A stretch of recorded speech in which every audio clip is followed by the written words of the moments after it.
This is the White Coat Investor Podcast, where we help those who wear the white coat get a fair shake on Wall Street. We've been helping doctors and other high-income professionals stop doing dumb things with their money since 2011.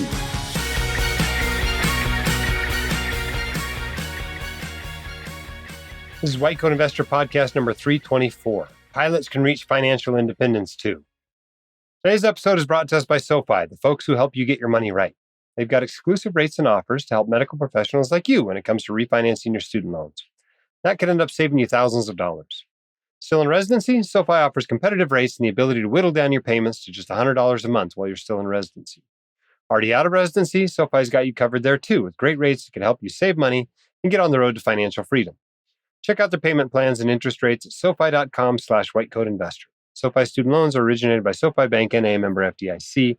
Additional terms and conditions may apply. NMLS 696891. Welcome back to the podcast. Hope it's been a great summer so far for you. As you are listening to this, I am back in Idaho, floating on a river in the boondocks. So if you send me an email about this the day it runs, don't expect a response for a little bit. All right, let's do our quote of the day before we get to our interview. This is from Jack Bogle, the late Jack Bogle. He says, "I favor the all-market index fund as the best choice for most investors. Don't look for the needle, buy the haystack." And that is a great tip from Jack. All right, don't forget about our paid surveys if you want some extra income this summer. Maybe while you're traveling and your spouse is driving, not while you're driving. You can hop onto whitecoatinvestor.com/MD surveys and sign up for a few. They really do want your opinion. They really do pay for your opinion. So the record I've heard so far is about $30,000 a year on surveys, but I'm sure somebody out there can beat it and will write in and let me know. All right, we've got something unique. It's summertime. Let's do something a little different. Let's get off the continent. Let's go to Australia. Let's talk to a pilot. We've actually got a surprising number of white coat investors who are pilots, according to our most recent annual survey. Pilots are a different kind of high-income professional, have their own challenges with reaching their financial goals. Some advantages over doctors, some disadvantages, but lots and lots of similarities. So we've got Captain F.I.R.E. that we're going to bring on, a pilot who now blogs and podcasts out in Australia about financial independence and retiring early and financial literacy. So let's get him on the line. Our guest today on the White Coat Investor Podcast is Captain F.I.R.E., Captain F.I. Pete, welcome to the podcast. G'day, Jim. Thanks for having me, mate. It's awesome to be chatting.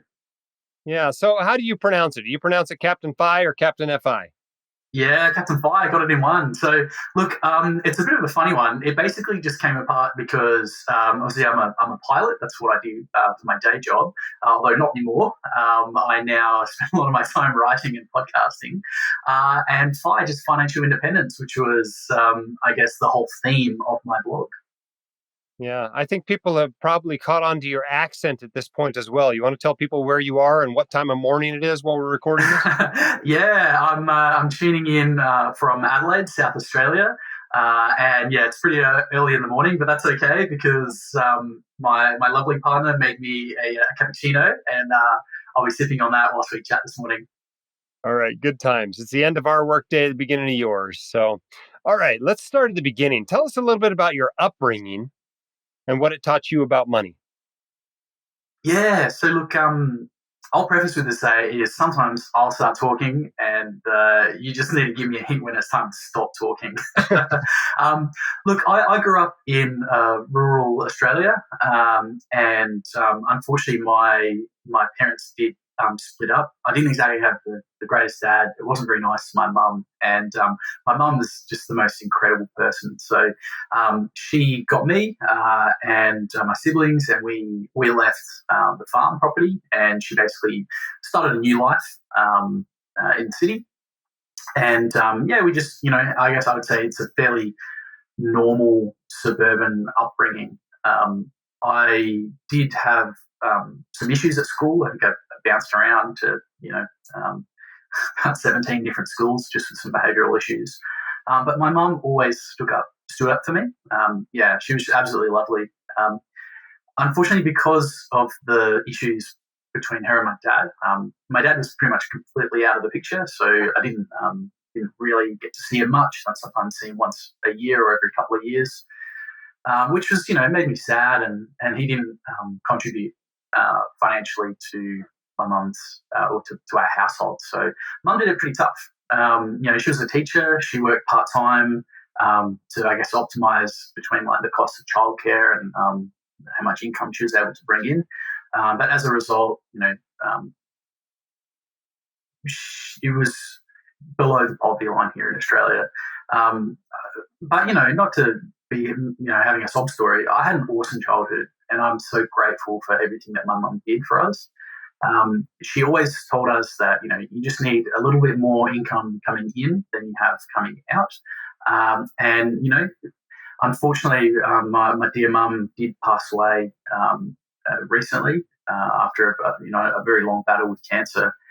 And before she passed away, she had paid off her house. She'd built up a nice retirement savings in her superannuation, which I guess is the equivalent of American 401k. And she had built a wonderful family and was surrounded by everyone she loved.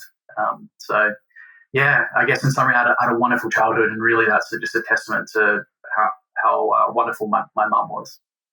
Okay, so after childhood, you obviously a little bit of issues at school for a while, but tell us about your education after that and your career so far and what it has taught you about money. Yeah, of course. So I guess, sorry, I didn't really answer your question when it comes to like money in childhood. Never really had a lot of money, so I think I did develop a bit of a scarcity mindset around money, in that money is something to be saved and to be sort of scared of, and it was a bit complicated. Fortunately, I was pretty good academically. Kids that are quite clever often get in trouble at school, and I think I was no different. I was very lucky that mum always stood up for me, and as a result, I was able to finish my education. So I finished year 12 here in Australia, which is like, I guess, when you finish high school. And I finished with a really good score, and I was able to get a scholarship at university. So I had a degree in aeronautical engineering paid for without any student loans, and actually received an income whilst I was studying, which was really cool. I went on to complete a master's in space engineering, but all the time wanting to fly and be a pilot. So I would save all my pennies and put it towards flight training. I had a whole bunch of different side hustles, some more successful than others. I used to flip cars, clean graffiti, pick up rubbish, tutor, basically anything that I could think of to make money. I did spend, now this is Australian dollars, about 300,000 Australian dollars on my flight training over a period of about 7 years. And yeah, so I guess I was very fortunate in that I didn't have student loans, and I had these professional qualifications that I could use to bring in income.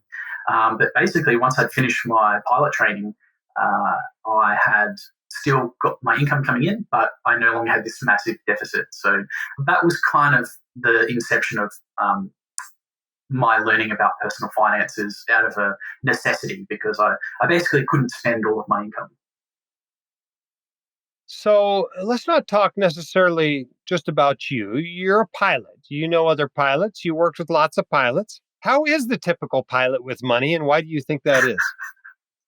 Look, I'll start first by saying, not all pilots, but I would say the majority of aircrew that I know probably aren't too switched on when it comes to money.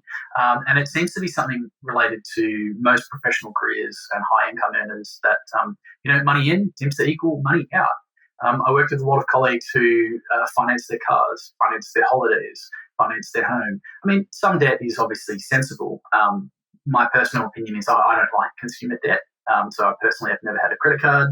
I never had a car loan. The only loan I would take is for a productive asset.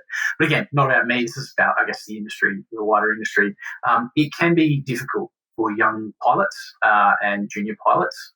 So I know some do resort to debt to get ahead.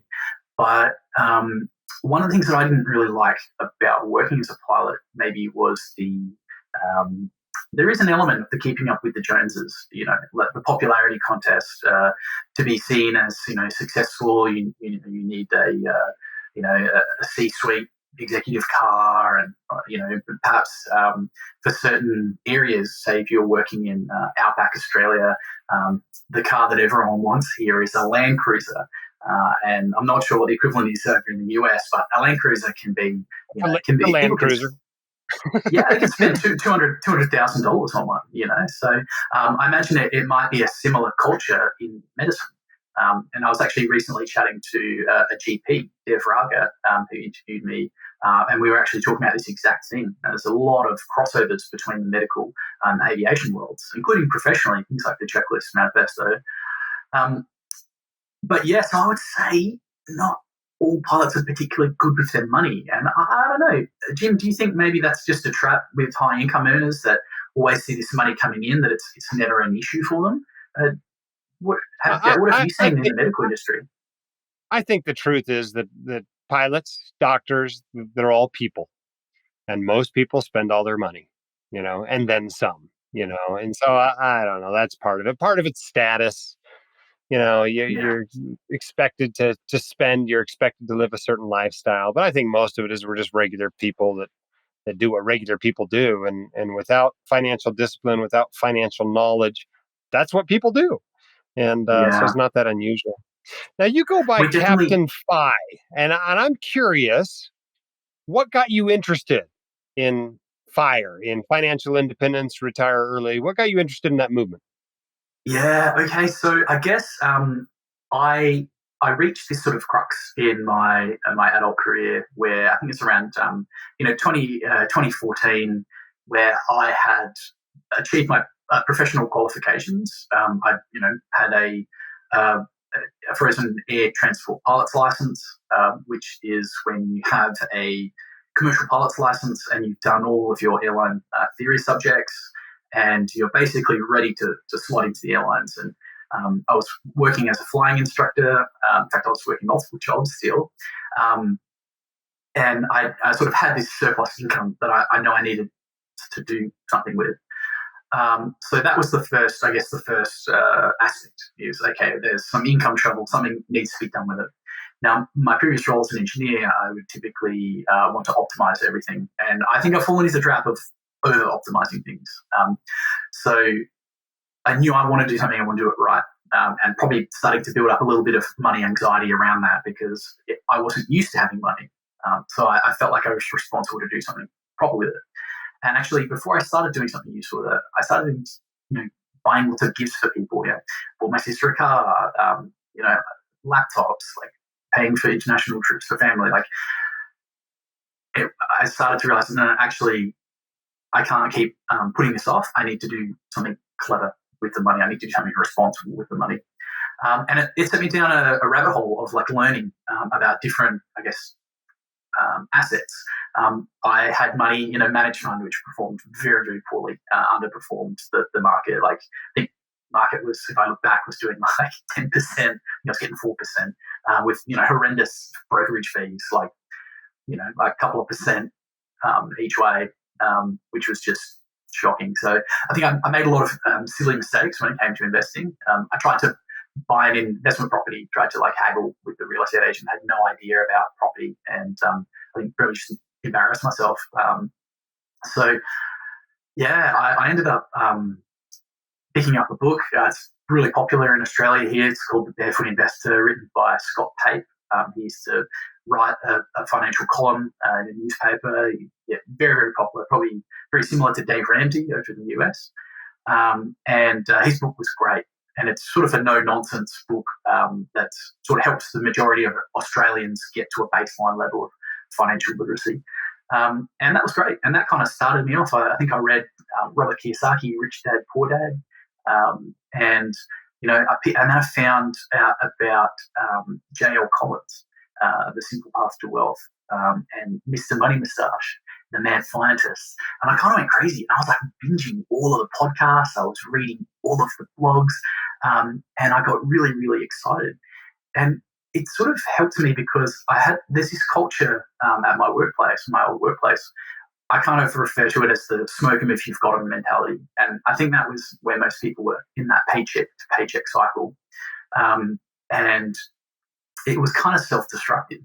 So reading about the FIRE movement, it was so refreshing. And I felt like, oh, these are my people, these are like other engineers, other professionals that are really interested in efficiency and setting up streams. And the idea that I could invest 25 times my annual my annual expenses, and that I could be looked after financially for the rest of my life, it was almost too good to be true. It was like a safety boat had been thrown to me about in my sea of money anxiety. And it was like security, something that I could latch onto. And I did. And I saw that many people on their FIRE journeys were documenting it online. And I thought, I can do that. That can keep me accountable to my goal. And so I started blogging about it. It wasn't very successful. In fact, I had a couple of failed starts with websites. But yeah, loved it and have met some wonderful people, some incredibly smart, successful, lovely people that have helped me so much in my journey.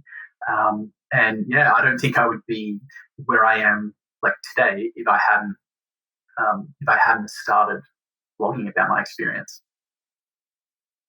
All right. Well, when I look at your website, it says you retired at 30. Is that really true? I mean, I hadn't even started my career at 30. And so I'm curious how you define retirement and why you say you retired at 30. Yeah, look, I think it's a bit of a soundbite, really, Jim. I definitely don't really consider myself retired in the conventional sense. I like to think of it maybe semi-retirement or part-time. Look, I certainly spent a lot of time, I guess, retired in the conventional sense when I did leave work. So I kind of switched one job for another, which was I became a full-time carer for my mum as she, in the final stages of her life. And that was hard. That was really hard.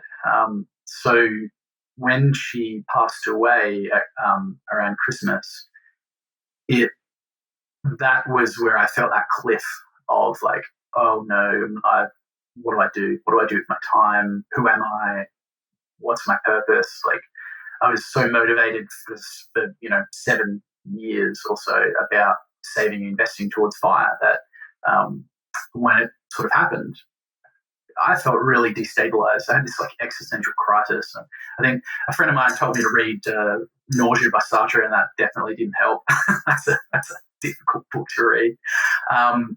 And yeah, so I think I came to this conclusion, and by speaking to quite clever people like yourself, we need something to do.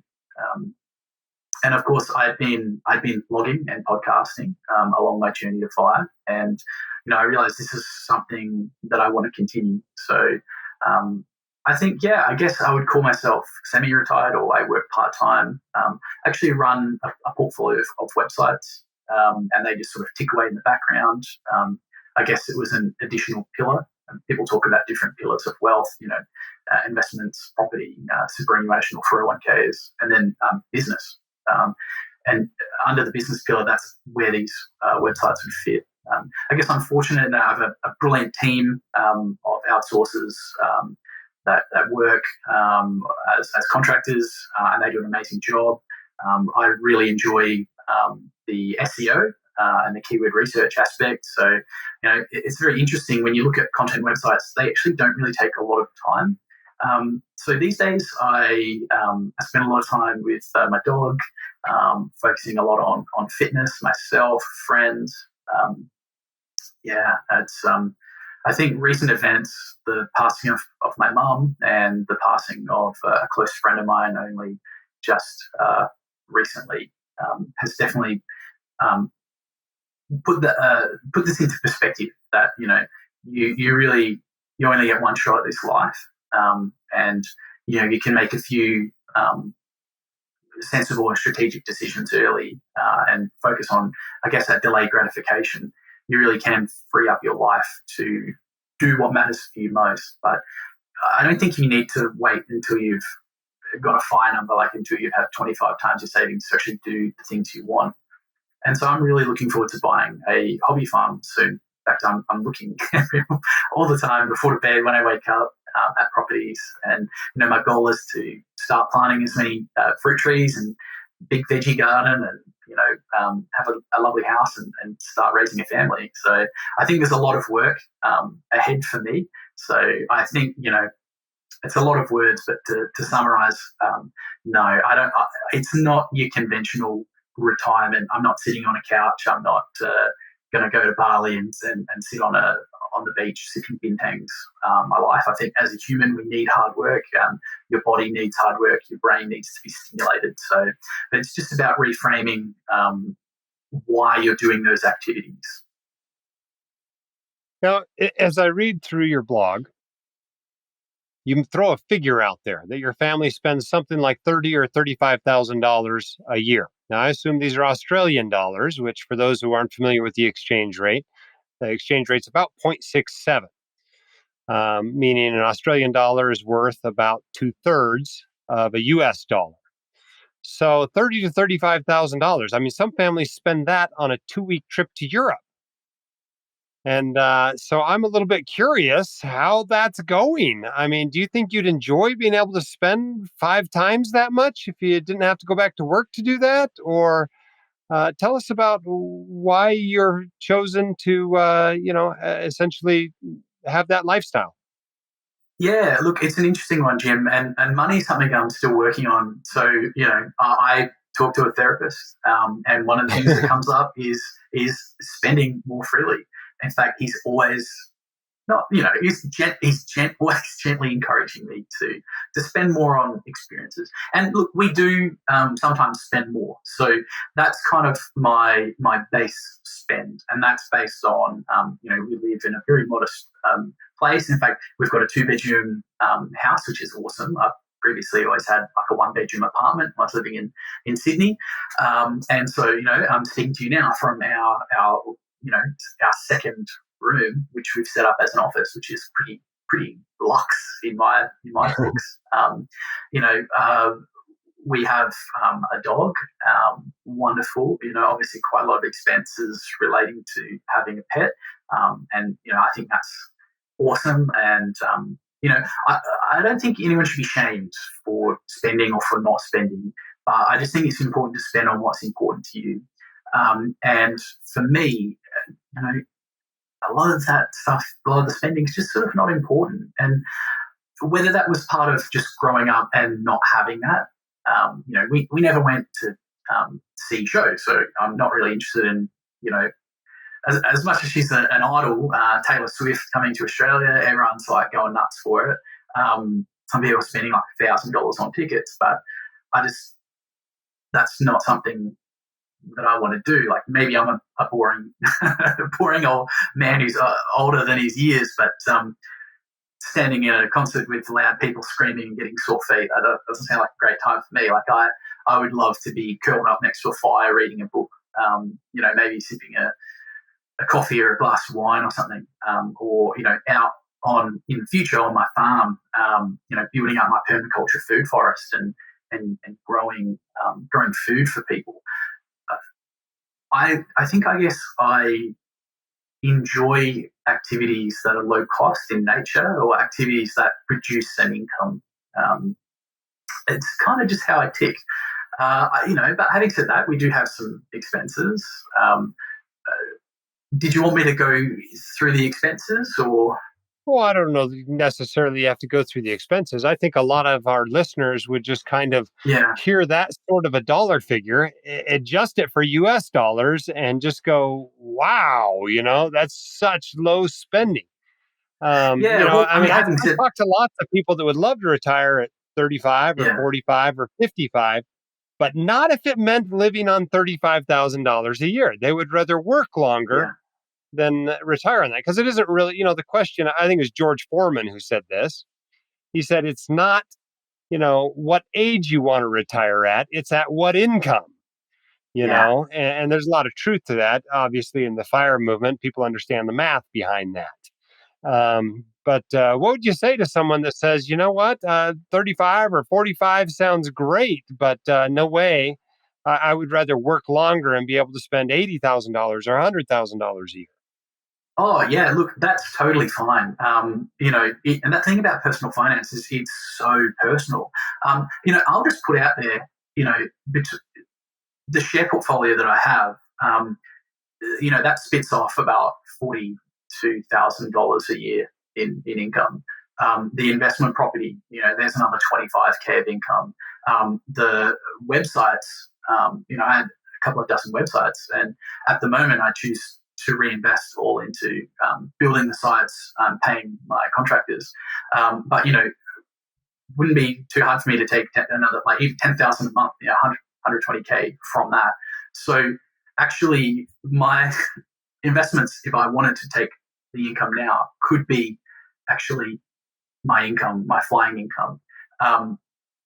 It's not but I don't want to spend that money. I like that it's there. The potential is there. If I want to spend it, I can. It gives me the choice, the option. But for now, like I said, we're still living, in my mind, an amazing lifestyle. We're definitely not baked bean millionaires by any stretch of the imagination. Like, food is probably one of our biggest expenses. We love good food. We eat out several times a week. And we're really fortunate where we live in Australia. We're really in like a food and wine capital here in Adelaide, South Australia. It's a really wonderful place to live. And we have everything at our fingertips. We can walk or cycle, surrounded by beautiful national parks, beautiful beaches. The climate is lovely. We just don't feel that we need to spend more to improve our lives, because it doesn't. Whilst my car might be 17 years old, it drives like a brand new car, luxury Japanese built wagon. Wonderful, cruise control, power windows, power roof, giant moon roof. It's just wonderful, I thought, what will make me happy? Should I buy a new Land Cruiser? Will that make me happy? Should I get a caravan? And ultimately, no, they don't. So what I'm doing is I'm choosing to take all of that surplus income from the portfolio, so taking the dividends, taking the franking credit refunds, getting that rental income, and reinvest it. And similar with websites, taking revenue from advertising partners, reinvesting that into content to hopefully build the capital value. And we'll try to use that to buy this hobby farm, which will be a very big expense. And we will have larger expenses once we have the land, because, as anyone might know, you get a patch of land, you have fences break, trees fall down. We probably won't have like livestock to start off with if we did maybe just a couple of sheep and chickens. But, there's always issues with animals, property taxes. And then, of course, starting a family will be a huge expense. That's the big one that we'd probably hit on. We don't have kids yet, and hopefully in the next couple of years we'll be starting a family, and those expenses will rise. But we're not total misers. Like, we did spend 15 grand. We spent a few months in the Philippines at the start of the year, and that was awesome. Learned how to scuba dive. Learn a whole bunch of new skills. Spent money that made us really happy on really cool experiences. So, I think if someone wants to retire on a higher income, that's totally cool. But, just think carefully about what actually makes you happy. And you might be surprised by how little you actually need. Yeah, it's interesting. While you were sleeping this morning, CNN put out an article. And I'm sure you haven't seen this because you just got up and got on the phone with me. But they asked 2,500 U.S. adults how much money they would need to earn on average a year in order to feel financially secure. And then they asked them another question. How much would you need to feel rich or to attain financial freedom? So I want everyone listening out there in podcast land to think about these two questions. How much would you need a year to feel financially secure? And how much would you need to feel rich. And they're talking about annual income. They're not talking about, net worth or assets or anything here. And the average was $233,000 a year. This is US dollars to feel financially secure, and $483,000 annually to feel rich. What is your reaction to that survey? Yeah, look, that just blows my mind. Okay, so that's like over 300,000 Australian bucks, 350,000. Like, just to feel financially secure. That's not even to I feel don't wanna rich, right? I don't want to swear because I know, like, we're pretty crass Aussies, but I know Americans have much better manners. But holy poop! No, that's just ridiculous, mate. And again, are we talking before tax or after tax? Yeah, I don't think they specified, but the sheer number, however you want to look at it, is obviously pretty impressive. Because remember, that's an average. Half the people picked a number bigger than that, right? Yeah, So yeah. it's pretty wild what people think they need. Yeah, I think as humans, like, we're not very good at predicting what will make us happy. Whereas what I like that passive income does is passive income helps you to subtract. It helps you to get rid of things you don't like.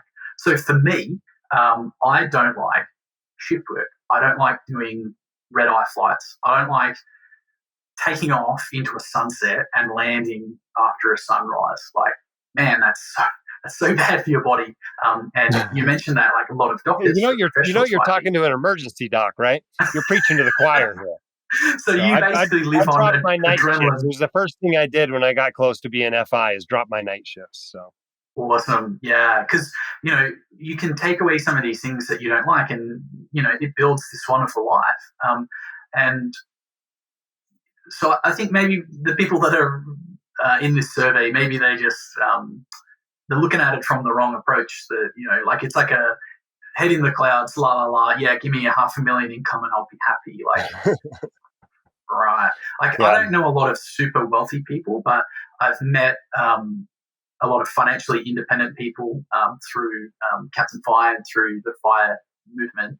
I've interviewed a lot of people net worths around like $5 million to $10 million, and they just seem like normal people. Like, it doesn't seem to change them. It doesn't seem to improve their happiness.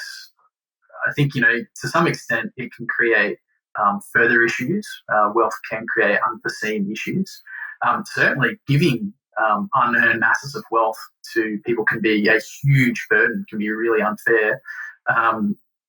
But I think if people are, sensible with their money and, they're earning six figures, I always thought that was a pretty good sweet spot. I'm not au fait with some of the studies, but I sort of vaguely remember that, there are a lot of articles written saying that, around the six-figure salary is the sweet spot in terms of happiness. And it's sort of worth noting as well, I spent a lot of my career working in developing countries. I spent a lot of time in Asia and the Middle East. And the poverty in some parts of the world is just crippling. And, even in Australia, you're living on the poverty line in Australia. I don't have the stats in front of me, but that still puts you something like the top 1% of wealthy people in the world. And so I think, I don't know, I'm just going to say, people saying that they need $500,000 income to be happy, that's just delusional, Jim. That is just delusional. All right. Well, I don't get to talk to Aussies very often. And I'm curious what you see as the most significant differences between personal finance in the US and personal finance in Australia. Okay. The context, I guess I would say that property, real estate is kind of more of a religion than an investment here in Australia. So the gospel is that thou shalt only go up. Sorry, I hope I haven't offended any religious people, but everyone wants a property here in Australia, and it's pretty unaffordable in the two biggest cities, Sydney, Melbourne, and to some extent Canberra as well.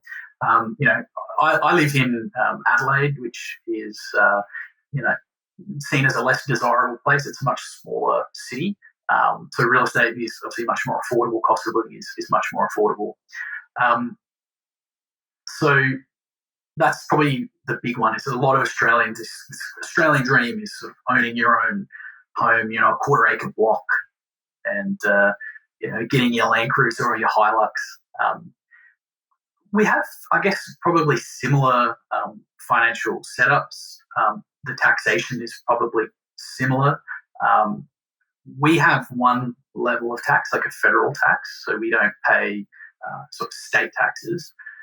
You do tend to pay on a more of a user pays basis here in Australia. So we do have our council rates, which is kind of like property taxes, and we pay GST. So I think depending on your level of consumption, you can end up paying more taxes here in Australia if you consume more goods and services, which is kind of fair. But we're so fortunate here, Jim. Medicare. We have world-class healthcare, and it's totally free. I mean, we pay like a 2% levy, like a Medicare levy and the Medicare levy surcharge if you're a high-income earner. But for the standard of living that you get in Australia, it is so worth it. And I say this as someone who's travelled through a lot of developing nations and seen a lot of horrible things. And man, I am just so grateful to live in Australia. I feel so blessed and privileged. I know that the medical thing in America can be really tricky, and it comes up a lot in the FIRE movement. People talk about, oh, well, if you retire early, where are you getting your healthcare from? In Australia, you don't really need that. You can have private health if you want. I know a lot of doctors recommend having it, but like I said, we've got a world-class Medicare system. And if you don't consume, if you don't spend a lot, if you have very modest lifestyle here in Australia, it's very achievable. It's very affordable, very safe. I must say, I don't know a lot about the US. In fact, a lot of my knowledge of US culture comes from the media, comes from places like The Simpsons. I have been to some parts in the States, but I haven't spent time in I guess it's the mainland or continental US. So I don't know really how to answer the rest of that question, other than I guess just to talk a little bit about some Australian-centric stuff. We don't have a Roth IRA. You put money into super, it's locked until preservation age, 65. So there's probably more of an emphasis in Australia of investing in property and conventional taxable brokerage accounts, which gives that freedom to access that money early. Whereas I know that it's a big thing in the States to max out your IRA and the Roth IRA conversions and backdoor ladders, and there's a lot of awesome documents on that. Matt Fientist has got some great guides on his site, but thankfully it's probably a little bit more straightforward here in Australia. Yeah, ours is a mess of alphabet soup for sure. Now you've got some interesting investments and investment history. For example, I think I read somewhere that you had kind of a bad experience in short-term rentals. Tell us what happened. Oh God, yeah, I haven't thought about this for ages. You've done your research. Sorry to bring back a bad memory. Yeah, so look, I think it was a really close friend of mine, an engineering colleague. We actually ended up successfully finishing a small development recently, and of course that's not a short-term rental thing. But when this would have been around 2018, 2019, we were getting really excited about money, and I think this is when I just recently started blogging, and so I was.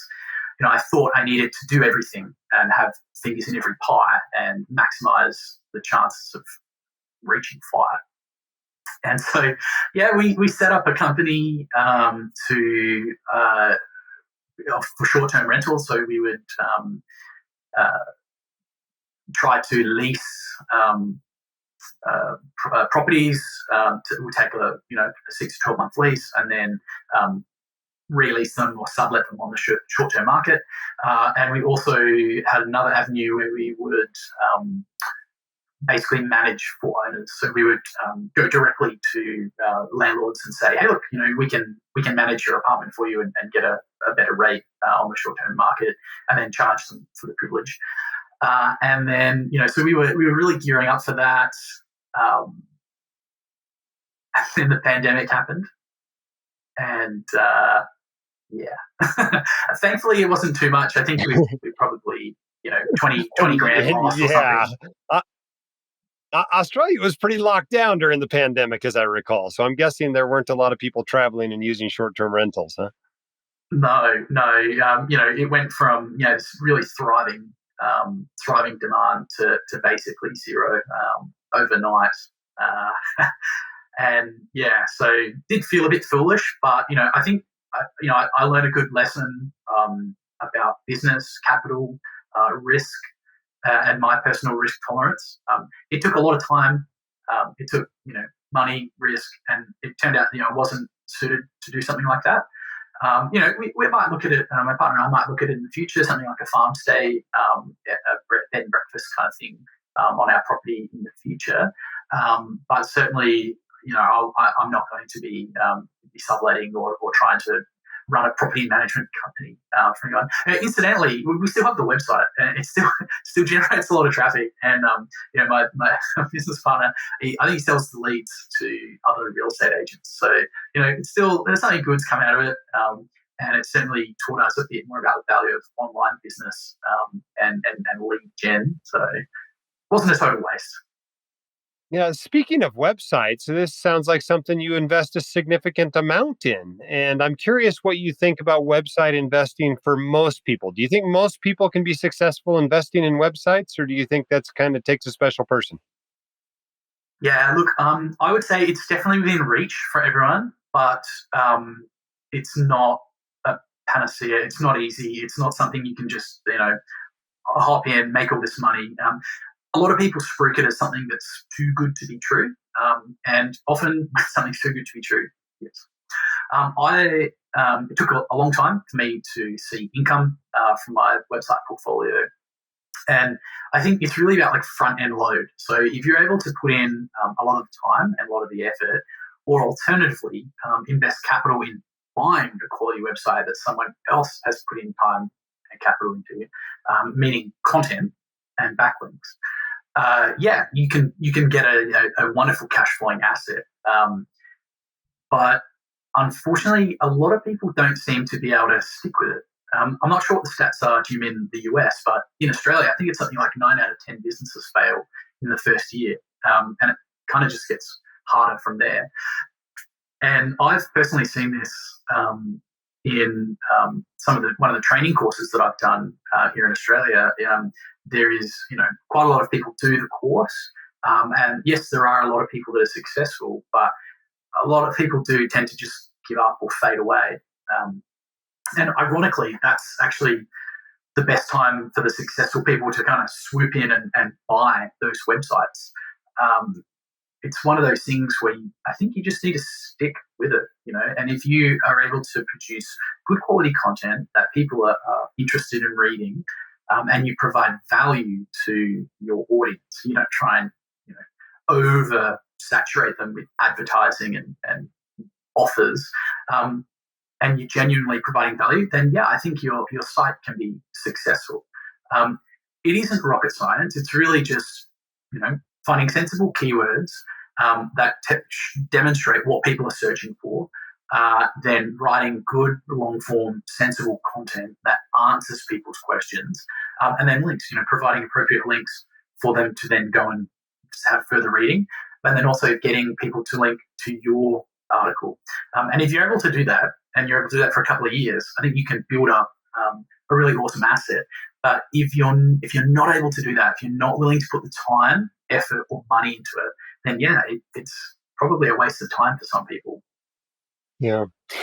Now, you, like some bloggers, publish your net worth, starting at about $579,000 in 2019 to just over 1.8 million recently, obviously in Australian dollars. Anything bad happened to you as a result of being so open? And I'm curious, over time, as your net worth has climbed, over $1 million, how the reaction to that revelation has changed. Yeah, absolutely. Now, the first thing in that, and that maybe you appreciate this as a medical professional, as a doctor, is I can say it was a double-edged sword for my mental health. So on one aspect, tracking the number is useful because you've got a trend. So my engineering brain loved it, my pilot brain loved it, but my human brain, my ADHD brain, it was probably a little bit risky because I started to complicate the idea of my net worth being my value as a person.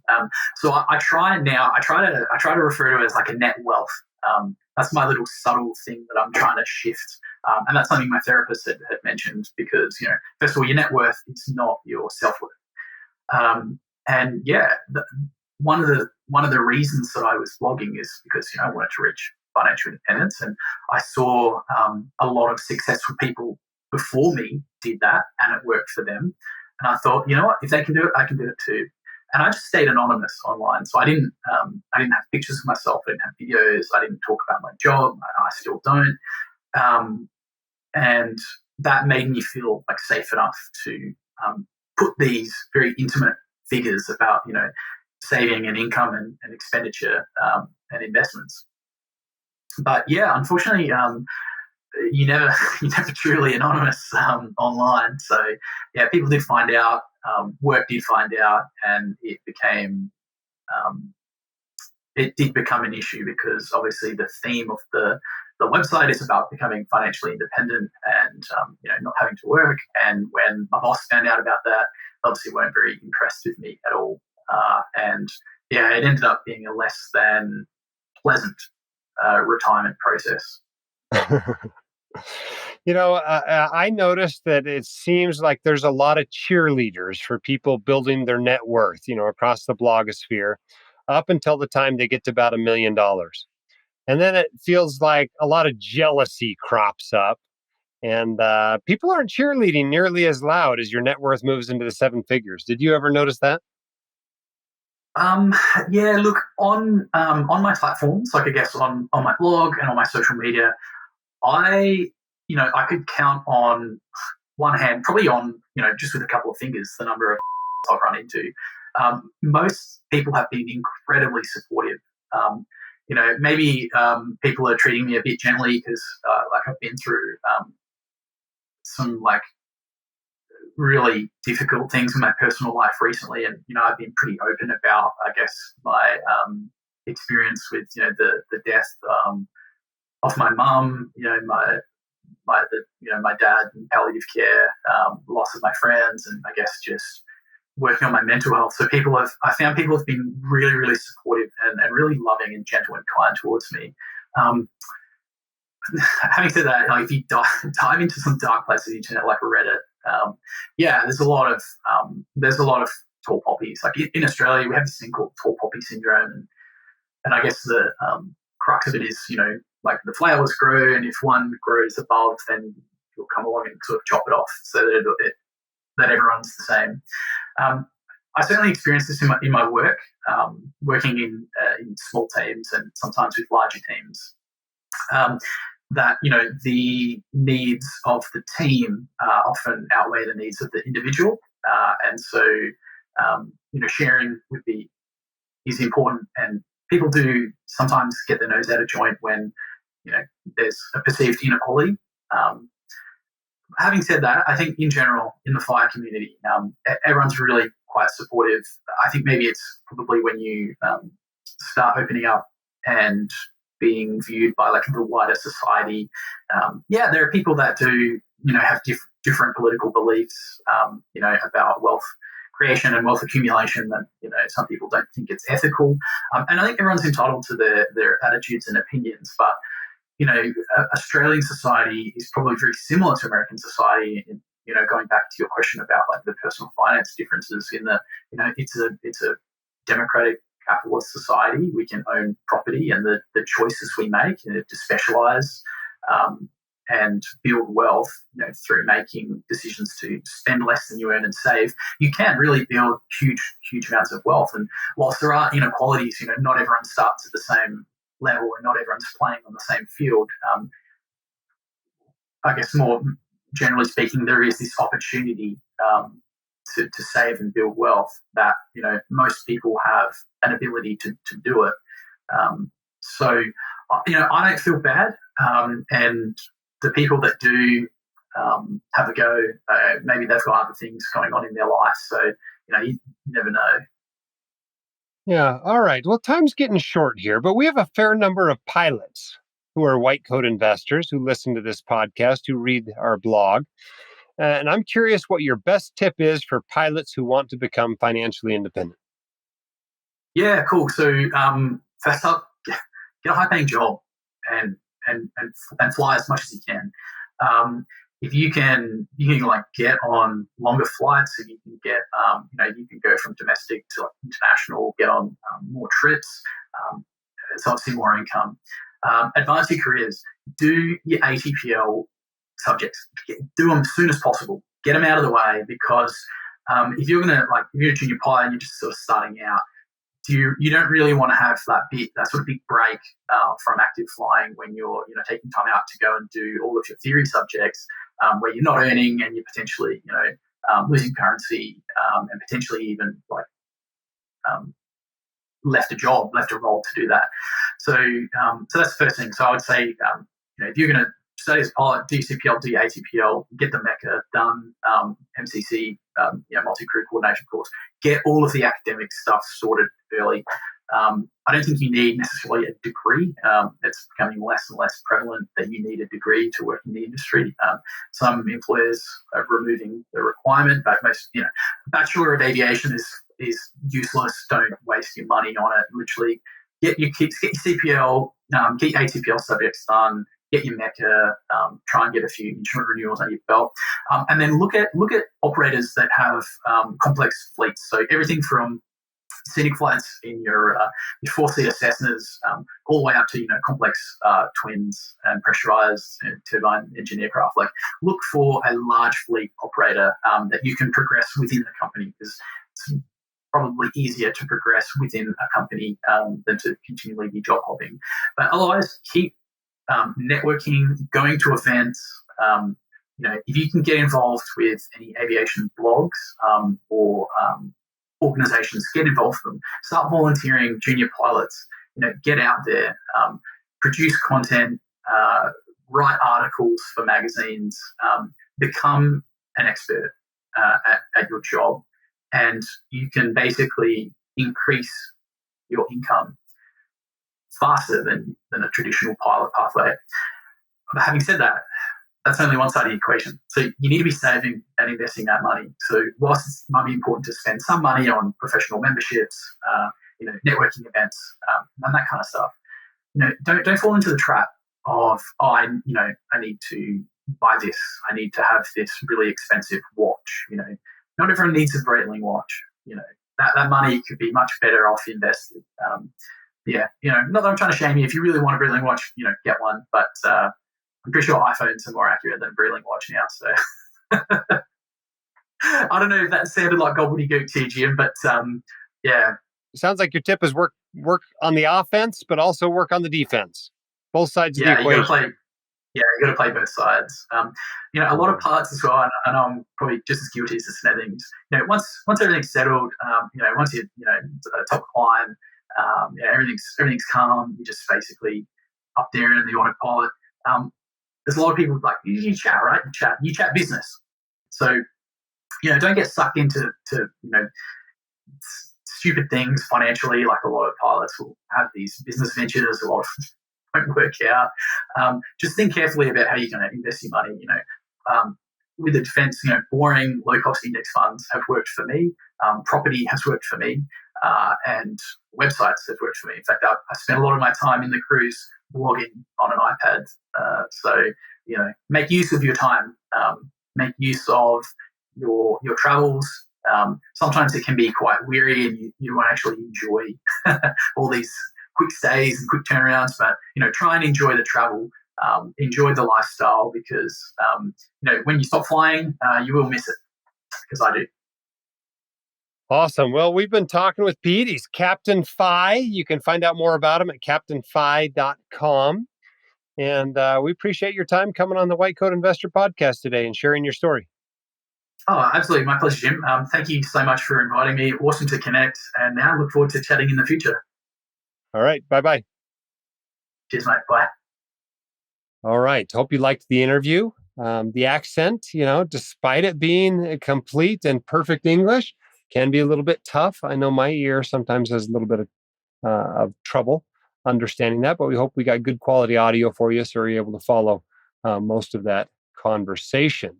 Lots of interesting differences between countries, even among countries that were at one point, part of the British Empire.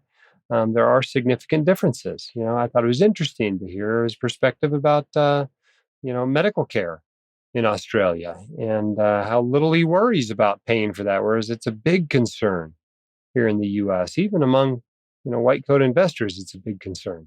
Also interesting to hear that they can't break into their retirement accounts until 65.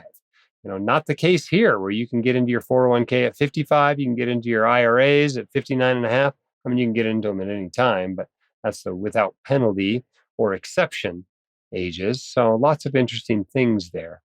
The thing that always makes me want to share, the FIRE community, the FIRE experience with white coat investors is to help people realize that there are all kinds of folks out there living on dramatically less money than you're spending who are perfectly happy. Whether that's $30,000 a year or $60,000 a year or $100,000 a year or whatever. I think it's important to recognize that, most of us have an income that puts us in a pretty privileged place. And if you're not enjoying working as hard as you're working, you don't have to.